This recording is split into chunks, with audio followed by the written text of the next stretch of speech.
Good morning and welcome to another episode of Feed Me Friday. My word, I am sore today. I was working in the garden yesterday and the weeds were, oh my goodness, persistent. Let's say that. What else I want to tell you guys? Yeah, which it's funny. So I'm up almost a full pound. And this morning I'm like, what in the world did I eat yesterday? It was not the food. When I am this sore, I know that it's my muscles, like the inflammation from the muscles and stuff. So yeah, this looks terrible. I know, but it's from the last time I made meatballs. It's the fat that was in the bottom of the pan and whatever that weird liquid is. So at least I think it's from when I made meatballs. I could be not telling you guys the truth. I don't remember. It's too long. Anyway. So one of the ladies in my group brought up an interesting question, and just putting this out there. If you guys have questions, put them in the comment section and I will try to come up with a question and answer video. So anyway, she was asking me if I'd ever done carnivore or if I've always been keto. And it's kind of funny because it's like, depending upon who I'm talking to, I might say I'm keto, I might not, because telling people that I'm keto might give the impression, if you know what keto is, then it might give the impression that I'm specifically focused on getting a certain fat percentage, a certain protein percentage, and a certain carb percentage, and I don't even worry about that. So the definition of keto, though, is that you're in a state of ketosis. You're burning fat for fuel, which I am. So in that sense, you could definitely say that I'm keto. But as far as like worrying about the numbers, I'm not worried about the numbers. So let's see. Oh, that was a big chunk of gristle, and I don't want to eat that. Look at that. So big. So anyway, yeah, she was asking if I had ever like really done carnivore. And I haven't. Not because I think carnivore is bad. It's like I tried it a few times, like full carnivore for like a challenge. And I prefer to have some vegetables. So really tomatoes. Like tomatoes just makes the diet so much easier for me to do. Plus, I know that there's levels of carnivore. Like I tend to consider cheese to be carnivore, but I know that there's other people out there who know cheese is not carnivore, or they don't do coffee on carnivore. So yeah, I like my coffee. Until God leads me away from it, I plan on continuing to drink it. So anyway, yeah, it's not that I have anything against carnivore or anything. I have a lot of recipes that are carnivore adjacent. I just don't want to do it full on myself because I like certain vegetables to be part of my life. So let's see, what else do I want to say?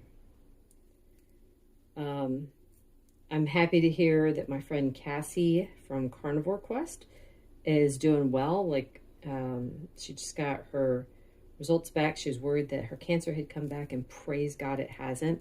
Love you, Cassie. Hope you're doing well. What else do I want to say? I was sitting there writing up a list this morning of just little tidbits here and there. One of the things I was thinking about is I always see people saying that they fell off the wagon. And I saw something a few weeks ago from Bronson Dant. If you guys haven't checked him out, check him out. He was saying how you don't fall off the wagon because you're the one driving it. What you did was you stopped the wagon and you climbed off.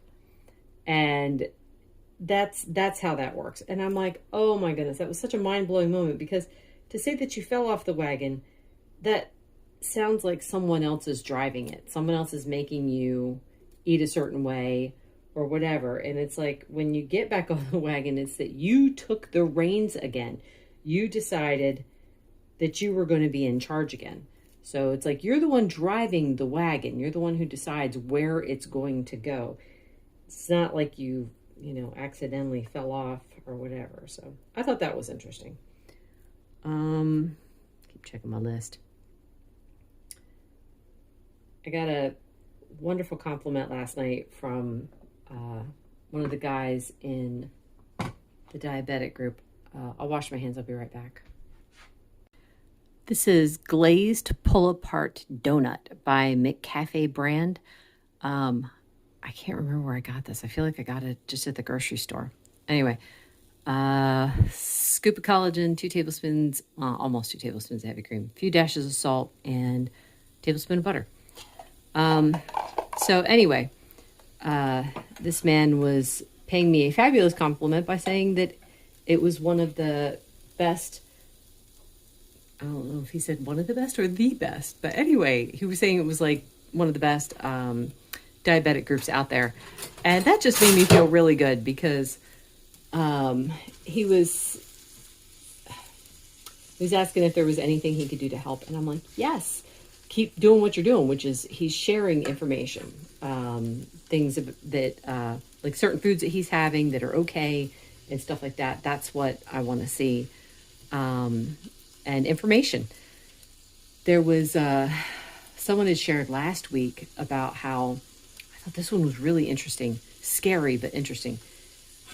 She said that when people's blood sugar numbers and A1C start coming down really quickly, they're in danger of their retinopathy being increased. Now, I had never heard of that before. And I was asking her for studies because I thought she actually meant if you're just doing it, naturally that can happen. And I thought that's really scary, but it's actually, the studies are about, and I mean, she sent me one and then I looked up a few others. It's when it's decreased by medicine that you have retinopathy getting worse. So it's the ones that I found were the GLP-1 medication, so things like Ozempic and stuff, and then also insulin. Insulin can make things worse.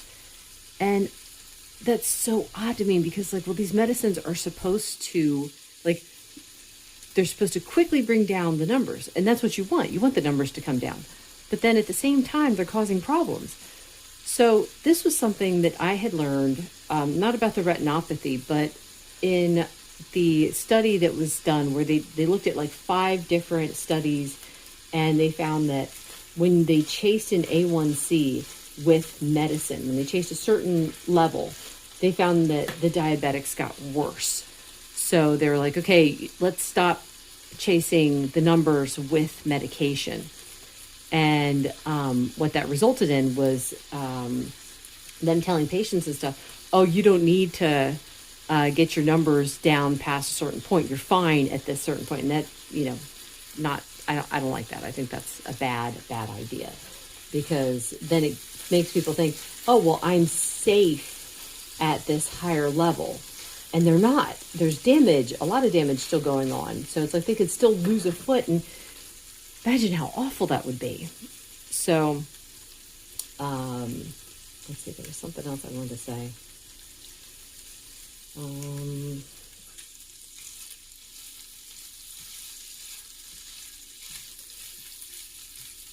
I started up my group, the diabetic group, but I started the Low Carb Coalition because I wanted a place where people could be low carb without someone telling them that they're doing it wrong.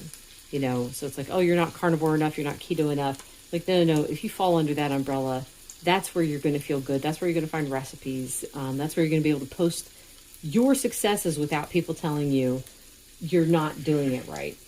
So then I started up the diabetic group because I see so much misinformation out there. Oh my word. And misinformation, when you apply something that's a lie and it doesn't work, and you're thinking that, well, they told me how to do this and they must be right because they're a medical professional, but it doesn't work, then you think something's wrong with you. You think that you're the broken one and that there's no escaping the medicine route. I know a lot of people don't want to be on medicine. I never wanted to be on medicine either. I kept hoping that I could dodge diabetes. And I mean, as far as I know, I caught things in time. But man, the amount of hopelessness out there. And it's like I started the group to try and bring information to people. And I'm kind of doing a slow release, though, because a lot of the information I have is not stuff that's real well known. So, I mean, a lot of diabetics don't know this. So it's like I want to put it one thing out at a time, slow release. And I feel like it's a lot easier to take in that way, too. It's like, so here's the information. You take a look at how things are working, and you can decide, is this true or not? If I was constantly giving 100 things out in a day, everything that I know all at once, it's overwhelming. It's too much. So anyway, I think that's it. Yeah, looks like it. Looks like I finished my list. That's it. Let's see. Just stand around.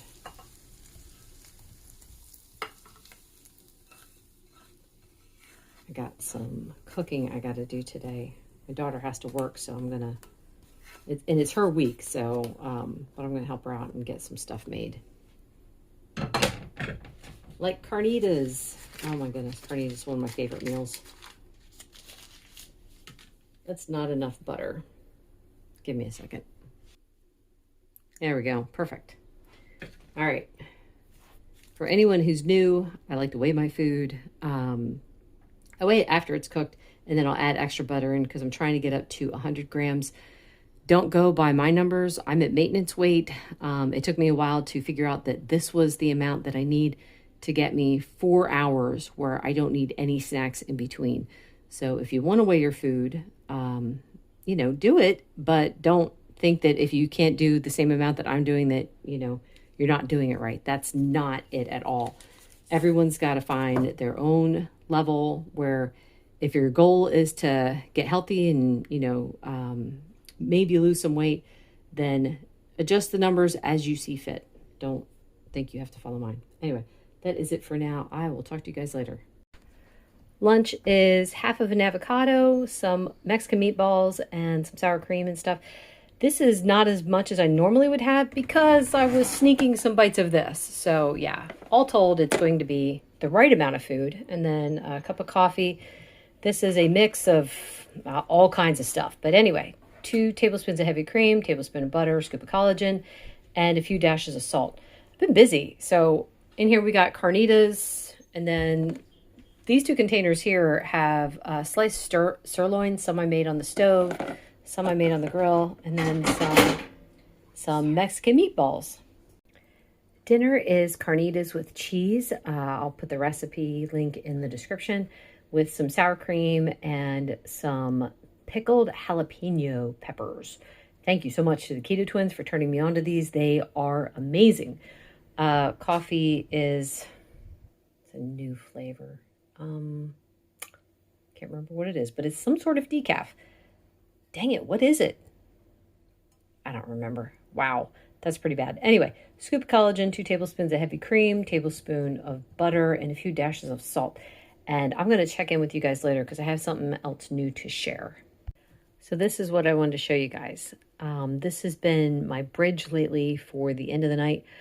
I found that there's a 50-50 chance if I eat something at night or if I have an element, I might wake up in the middle of the night several times with a stomach ache. So in order to get me over that hump where I want something at the end of the night, I've said before, it starts around 7 o'clock when I want to have something.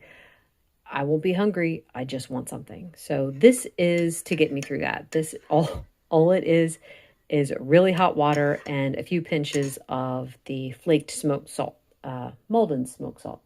So anyway, yeah, that's going to be it for today. Thank you so much for watching. This video is brought to you by my faith in the Lord Jesus Christ, who has everything you need and nothing you don't. Bye.